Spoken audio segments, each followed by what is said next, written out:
सरसों की फसल में रोगों ने दी दस्तक, समय रहते ध्यान नहीं दिया तो उठाना पड़ेगा बड़ा नुकसान।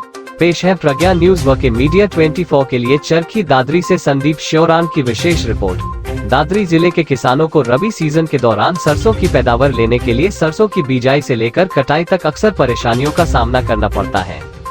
सरसों की फसल में बिजाई के समय जहां तापमान अधिक होने पर व्हाइट रस्ट, जिसे किसानों की भाषा में धोलिया लगना कहा जाता है, वो परेशान करता है।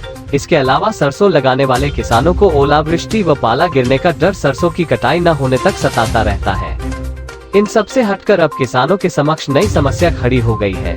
मौजूदा समय में दादरी जिले के किसानों को सरसों की फसल को सफेद रतुआ रोग ने अपने आगोश में ले लिया है।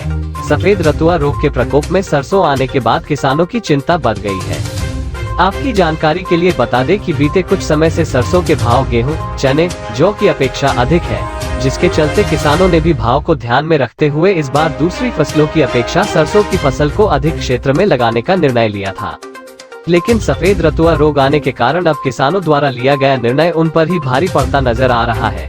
कृषि जानकारों के अनुसार व्हाइट रस्ट यानी कि सफेद रतुआ पत्ते से शुरू होकर टहनी से होते हुए फूल तक पहुंच जाता है और इस रोग के प्रभाव के कारण सरसों का फूल फली बनने से पहले ही खराब हो जाता है, जिसका सीधा असर सरसों के उत्पादन पर पड़ता है। दादरी जिले में कई स्थानों पर तो इस रोग का प्रकोप इतना अधिक बढ़ चुका है कि किसानों को अपनी खड़ी फसलों पर रोटावेटर चलाना पड़ रहा है।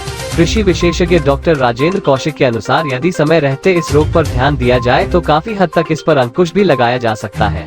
डॉक्टर कौशिक के अनुसार वर्तमान में मौसम इस रोग के अनुकूल है और इस पर ध्यान नहीं दिया गया तो फसल का उत्पादन 30% तक कम हो सकता है। इस बारे में जब डॉक्टर साहब से बात की गई तो उन्होंने क्या कहा, आइए आपको वो सुनवाते हैं। राजेंद्र कौशिक, कृषि विशेषज्ञ।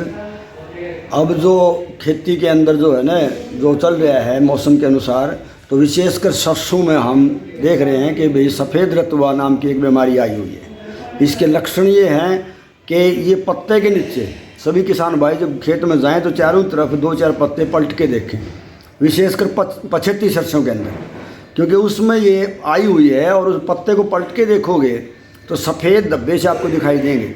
वो सफ़ेद रतुआ के धब्बे हैं। वो जब टेम्परेचर के कारण, तापमान के कारण बर्स्ट हो जाएंगे तो वो जाएंगे तने पर और तने से जाएंगे फूल के भाग में। फूल वाले भाग में जाने के बाद वो नुकसान पूरा कर देता है 30 से 40% तक। अगर समय रहते इसका स्प्रे कर दिया जाए, जिसका जो दवाई है डाइथेन M45 700 से 800 ग्राम 200-250 लीटर पानी में प्रति एकड़, तो इसका मतलब नुकसान होने से किसान बच सकता है। इसमें मेरा एक और भी सुझाव है हरियाणा सरकार से भी कि जैसे मंत्री महोदय ने, कृषि मंत्री महोदय ने लोहारू के अंदर नैनो यूरिया का एरियल स्प्रे करवाया था। अगर सामूहिक तौर पे इसका यहाँ भी अगर करवा दिया जाए तो इसका मतलब नुकसान से काफ़ी बचा जा सकता है, किसान को भी और सरकार को भी इसमें काफ़ी बेनिफिट है कि प्रोडक्शन बढ़ेगी सरसों की।